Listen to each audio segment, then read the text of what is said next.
ప్రతి దినము ఎడారిలో సెలయేర్లు శ్రద్ధతో వింటున్న మీ అందరికీ నా హృదయపూర్వకమైన శుభములు వందనములు తెలియజేయచ్చు. ఎడారిలో సెలయేర్లు అనుదిన ధ్యాన భాగమును చదువుతున్నాను. దయచేసి శ్రద్ధగా వినండి. మే నెల 5వ తారీఖు కొరకై ఏర్పాటు చేయబడిన ఎడారిలో సెలయేర్లు అనుదిన ధ్యాన భాగమును చదువుచున్నాను.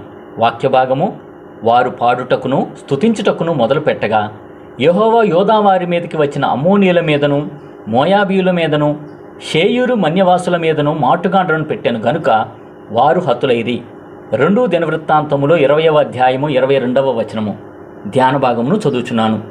మన కష్టాల గురించి ఆలోచించి మనసు పాడు చేసుకోవడం కంటే పాటలు పాడి స్తుతించడం ఎంత మంచిది. సంగీత వాయిద్యాలుగా ఉపయోగించవలసిన ఎన్నో విషయాలను మనం కాళ్ళకి బంధాలు వేసే గొలుసులుగా చేసుకుంటున్నాము. వాటి ద్వారా స్తుతి పాటలు పాడడం ఎలాగో నేర్చుకోము. కొందరైతే తమకి ఆటంకాలు అడ్డుబండలు పదే పదే వస్తున్నా ఎందుకని తీవ్రంగా ఆలోచించి జీవిత రంగాన్ని పరీక్షించి చూసి దేవుని చర్యలను వీక్షించి బుర్రబద్దలు కొట్టుకుంటూ ఉంటారు.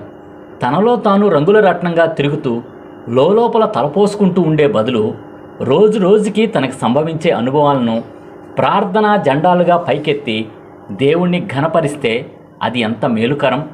మన శ్రమలను ఆలోచించడం ద్వారా మర్చిపోలేము, కానీ హల్లెలూయా కీర్తనలు పాడడం ద్వారా రూపుమాపవచ్చు. ఉదయాన్నే పాటలు పాడండి. పక్షులు మీతో శృతి కలుపుతాయి. పక్షులు ఉన్నంత హాయిగా ఏ దిగులు లేకుండా నాకు తెలిసినంత వరకు మరే జీవి ఉండదు. సాయం సమయాల్లో పాడండి. పిచ్చుకలు నిద్రపోయే ముందు చేసే ఆఖరు పని అదే. వాటికి ఆ రోజు పని ముగిసింది. గూటికి చేరుకున్నాయి. తినవలసిన ఆ చిన్న ఆహారపు కణికను తిన్నాయి. ఇక చిటారు కొమ్మపై చతికిల పడి గొంతెత్తి దేవుని కీర్తిస్తాయి అవి. మనం కూడా ఉదయం సాయంత్రం స్తుతిపాటలు పాడగలిగితే అది ఎంత క్షేమకరం. మన పాట మరొకరిలో పాటను వెలిగించి అంతా గొంతులు కలిపి దేవుని స్తుతించాలి. జీవన రాగాన్ని శృతి తప్పనియ్యకు. తగ్గుముఖం పడితే పట్టవచ్చు, అదే అందుకుంటుంది. నీ కలవడిన రాగమై ప్రవహిస్తుంది. భ్రాంతులెన్నో చెలరేగి ఆకాశాన్ని కప్పి సూర్యకాంతిని అడ్డగించవచ్చు. నీ పాట కుంటు పడకుంటే నీ నీడలో దొలగి సూర్యుడు వస్తాడు. జీవన రాగాల్ని శృతి తప్పనీయకు. గొంతు తడబడితే తడబడవచ్చు. స్వరానికి గ్రహణం పట్టి అదుపు తప్పవచ్చు. ఆత్మలో నీ పాట సాగిపోని. జీవన రాగాన్ని శృతి తప్పనీయకు. ఇక్కడుండగా ఆత్మలో మోగని, అక్కడికి చేరినప్పుడు వెంటాడుతుందది. మరో ప్రపంచంలో నీతో ఉంటుంది. ఇదే ఈ దినమునకై ఏర్పాటు చేయబడిన ఎడారిలో సెలయేర్లు అనుదిన ఆత్మీయ అల్పాహారము.